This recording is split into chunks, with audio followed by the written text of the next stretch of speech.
The implications of Brexit for Irish and Northern Irish farmers across many enterprises has caused major concern. Last week, a draft proposal for the implementation of Brexit was published. The withdrawal agreement, which was recognised between Britain and the EU, was overwhelmingly supported by the Irish government. However, north of the border, David Browne, the Deputy President of the Ulster Farmers Union, cautiously welcomed the agreement, outlining that a no-deal scenario would be detrimental to the agri-food economy in the region.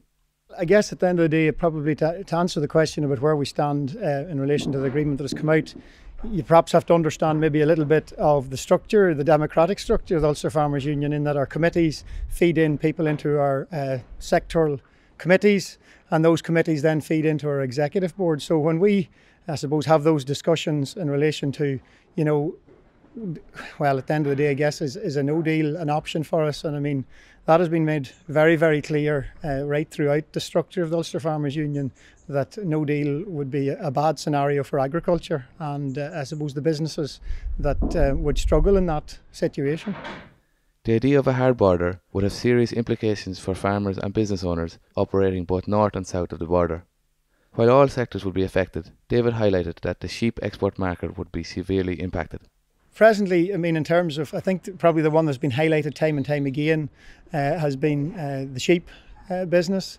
And, at present we export about 1% of our exports of sheep is outside of the EU, and, somewhere in the region of 95% of sheep exports from the whole of the UK is actually into EU countries. So, it's a case of, if we were faced with the situation where we couldn't access those markets, even in the short term, like that would put businesses under incredible pressure.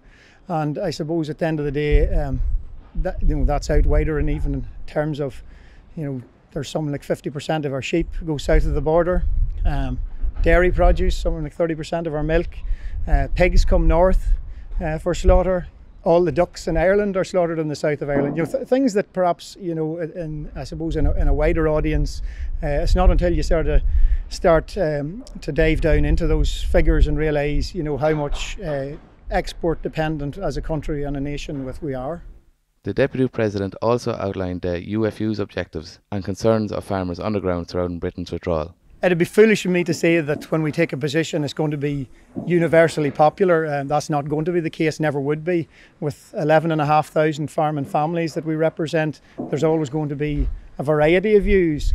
We don't get into the main political issues, but we try to serve. At the end of the day, I serve the membership of the Ulster Farmers Union as their office bearer, as a deputy president, and we have to represent those views, and those views are that we can live with this, but we don't want to face a scenario where we have no deal.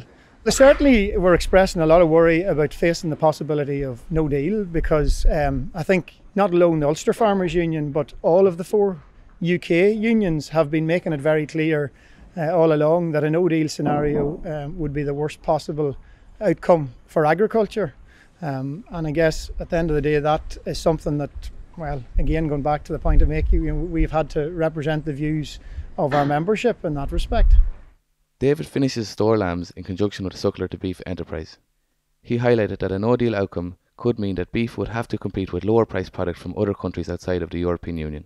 In respect to beef, the fact that the whole of the UK is actually not self-sufficient in beef, I suppose at first glance you might think, well, that creates opportunity for Northern Ireland, because we'd be able to move our beef into that marketplace maybe at a higher price. However, when you actually sort of ask the question, you discover that there is an issue to do with carcass balance, to do with the 5th quarter, which is exported. So it's not a simple, just a simple, straightforward answer in relation to beef either. And I suppose the real fear from the beef sector has been that in a no-deal scenario we would face the likelihood, if, as I said, we're not self-sufficient in the UK in beef, of cheaper imports coming in and actually undermining our market.